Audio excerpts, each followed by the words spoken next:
आपको याद होगा कि हाल ही में कुछ दिन पहले वाइन ट्रेड एसोसिएशन द्वारा एक पत्रकार वार्ता की गई और उसमें ये कहा गया कि प्लीज़ हमारे बारे में थोड़ा सा सोचा जाए, ये जो नई पॉलिसी आई है इस पर एक बार फिर से पुनः विचार करें, क्योंकि ये वाइन शॉप उस ज़माने से चलती आ रही है जब कोई भी वाइन शॉप नहीं चलाता था। आज मेमोरेंडम देने के लिए यहाँ पर वाइन ट्रेड एसोसिएशन के लोग पहुँचे हैं। सर, क्या उम्मीदें हैं, क्योंकि इससे पहले जो पत्रकार वार्ता की गई थी आप लोगों की तरफ से, तो आप लोगों ने कहा था कि हमें विश्वास है कि प्रशासन हमारी सुनेगा। आप आज मेमोरेंडम देने जा रहे हैं कमिश्नर साहब को, उम्मीदें हैं?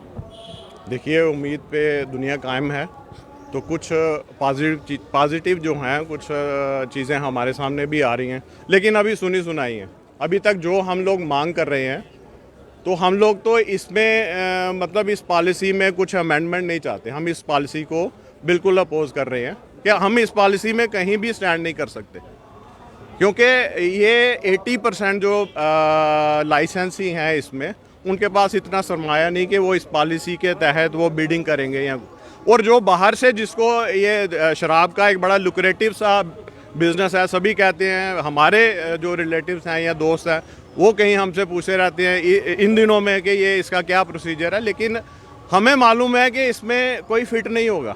4% पे कौन काम करेगा? ये भी एक अब जो है कुछ लोग अब ये भी कह रहे हैं कि इन लोगों को ही क्यों मौका मिले, बाकी लोग क्यों नहीं इसमें आए। जैसे कि ई टेंडरिंग का प्रोसेस जो है वो अब शुरू होने वाला है, तो जिसके हिस्से में आएगा तो वो ले लेगा। ठीक है, वो आपकी बात ठीक है। ई टेंडरिंग में हमें ही मौका क्यों मिले बाकी, लेकिन आप बताओ, अगर हमने 10 लाख 20 लाख 50 लाख रुपया जमा किया 10 सालों में, ठीक है, जो आ रहा है वो भी करोड़ों वाला ही होगा। हम कहते हैं आप एम्प्लॉयमेंट जनरेट करो, आप लाइसेंस देना चाहते हो दो, लेकिन हमारा लाइसेंस किसी और को क्यों दे रहे हो आप?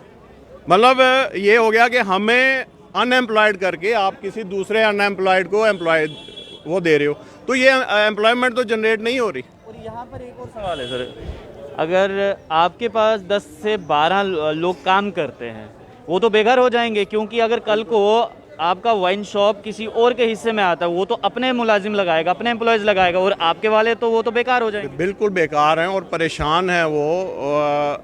हम तो फिर चलो 6 महीने साल कोई गुजारा कर लेंगे, लेकिन वो 15,000 रुपया 20,000 रुपया जो पे के ऊपर 12,000 रुपया पे के ऊपर जो काम कर रहे हैं वो कहाँ जाएंगे?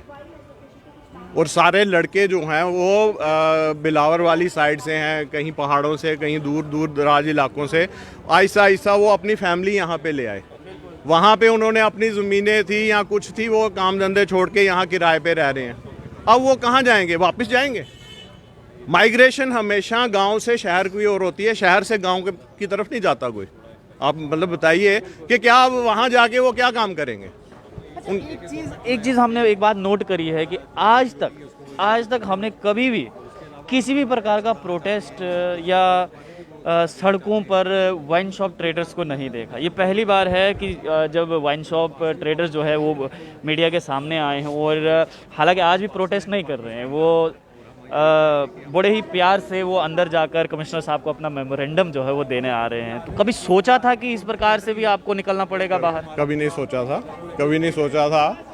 मतलब कि ये जब इतनी तलवार हम हर साल होता था कि पॉलिसी ऐसी होगी, तो हम लोग रिक्वेस्ट करते थे, और उससे पहले हमें stakeholder as a stakeholder बुलाया जाता था कि आप बताइए इस पॉलिसी में आप कैसे करना चाहते हैं, क्या चाहते हैं, रिकमेंडेशन या कुछ थोड़ा बहुत पूछा जाता था। इस बार जो है इन्होंने बुलाया, लेकिन क्लियरली ये करने के लिए कि भाई ये आपका इसको हम ये बिडिंग कर रहे हैं, कि ये कहा गया हमें कि हम लॉटरी सिस्टम नहीं कर रहे, कि लॉटरी सिस्टम में आप 200 आदमी का 10 का लॉटरी में नाम आ सकता है, यहाँ किसी का भी नहीं आ सकता, लेकिन आपको ई बिडिंग में हम मौका इसलिए दे रहे हैं कि आप ई बिडिंग करो। लेकिन ई बिडिंग में आप मतलब जो आप लोग अब इसका विरोध करते हैं कि ये वापस हो, ये पॉलिसी वापस होनी चाहिए।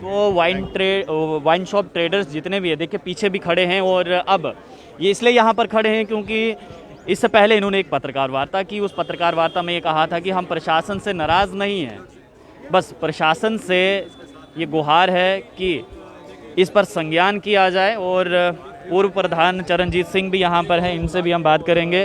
श्रीनगर को भी मिला के, लेकिन आज यहाँ जो है, जो डायरेक्टली जो लोग हिट हुए हैं वो 61 हैं जिनके खिलाफ केस था। हम तो थे नहीं कहीं, हमें तो मालूम नहीं कि ये कैसे हो गया।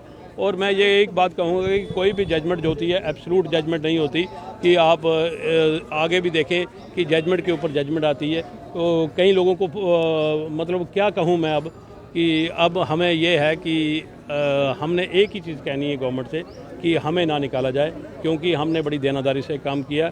और हम जी उम्मीद है कि आज आप मेमोरेंडम देने जा रहे हैं, उम्मीद है कि कमिश्नर साहब आपके उस मेमोरेंडम पर गौर फरमाएंगे? बिल्कुल करेंगे, क्यों नहीं करेंगे। ये लोग जो हैं, ये इन लोगों ने इस ट्रेड को चलाया है और आज वो मैं ये समझता हूँ कि ये ऐसी स्थिति बन रही है कि जैसे जब बच्चे जवान हो जाते हैं तो बुजुर्गों को घर से निकाल देते हैं, और निकालने के बाद अगर उसको रखा भी जाए तो उसको कहा जाता है कि भाई आप मंथली आप अपना इसमें योगदान डालेंगे तब हम आपको रखेंगे। तो हमारा ये हाल हो रहा है, जो सदियों से ये होता आ रहा है कि जो काम करता है उसको निकाला जाता है, और जो लोग पीछे बैठे होते हैं वो किसी न किसी तरीके से अंदर आने की कोशिश करते हैं। जो काम करता है उनको निकाला जाता है और जो काम नहीं करता उसको अंदर लाया जाता है, चरणजीत सिंह कह रहे थे। और आपको याद होगा कि पत्रकार वार्ता का जिक्र कर रहा था मैं, और उस पत्रकार वार्ता में यही कहा गया था कि हम नाराज़ नहीं हैं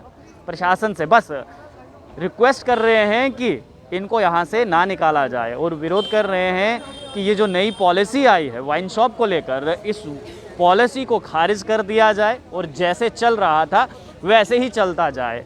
आज तमाम वाइन शॉप्स ट्रेडर एसोसिएशन के जितने भी यहाँ पर ये लोग आपको दिखाई दे रहे हैं, ये यहाँ पर इसलिए आए हैं एक्साइज डिपार्टमेंट, क्योंकि एक्साइज कमिश्नर को ये लोग एक मेमोरेंडम सौंपने जा रहे हैं। और देखना अब ये है कि क्या उस मेमोरेंडम पर एक्साइज कमिश्नर